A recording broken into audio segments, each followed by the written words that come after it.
To make some professional looking speech bubbles in your very own comic or manga within Procreate, start off by creating a new layer for your speech bubbles to be on. This will make things a lot easier in the future if you need to edit them.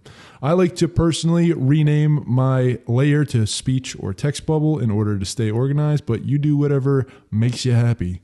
Then with your desired brush and brush width settings selected, draw an oval or circle shape and hold down the Apple Pencil at the end of your stroke. This will activate the quick shape so it creates a perfect oval. As long as you hold down your Apple Pencil, this oval can be scaled and resized to however you want. Once it looks good, finish off the speech bubble by freehand drawing the tail and make sure to point this towards your character who's speaking. This is usually the most difficult part for myself, but there's always that tap to undo function and you can keep on running it back until it looks good. Once you've got that tail portion looking nice, you can switch over to your eraser and erase that overlapping part.